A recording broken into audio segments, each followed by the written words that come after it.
BMW has already attempted a GT car when it launched its 5 Series GT back in 2010, but its lack of practicality and big price meant that it wasn't popular here in the UK. This new 3 Series GT is cheaper and has more load space than a 3 Series Touring, so let's see if it's enough to impress our readers. It's a lovely looking car, which is a good start, isn't it? I was worried that it would become bland.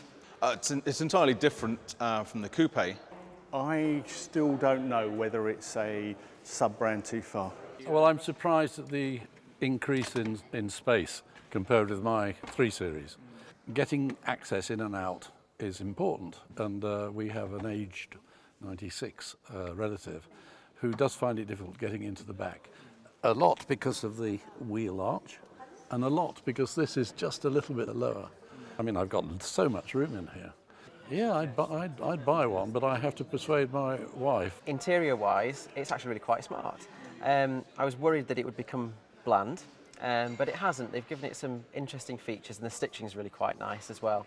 The size is brilliant, actually. I am impressed by the size. My coupe is quite cramped, and we are trying to squeeze 2 dogs into the back of it, but they'd actually be fine in the back of this. Big thing for me was the size. It looks like it's got the width of the 5, and when you get in it, it's certainly got the quality. It feels a step up from the saloon and the touring. I thought that perhaps I felt a little bit cramped, but then I moved the seat back and I noticed it didn't impinge on the space in the back at all.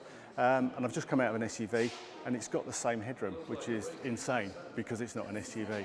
It's not for me because I don't need all of that space. It's entirely different from the coupe, that's for sure. It's a lot more versatile. I'm not a fan of the rear end. I'm not a fan of the rear end on the 5 GT. I have to say with this car, because it's not as huge in size as the 5 GT, that's something I'll probably live with actually. I'm looking this year for a replacement for a coupe, somewhere between a 3 and a 5, and this fits right into that space. Cabin space in this new 3 Series GT is about on par with the standard 5 Series, and prices are likely to be similar too. As is expected, there'll be £3,000 more than a 3 Series saloon.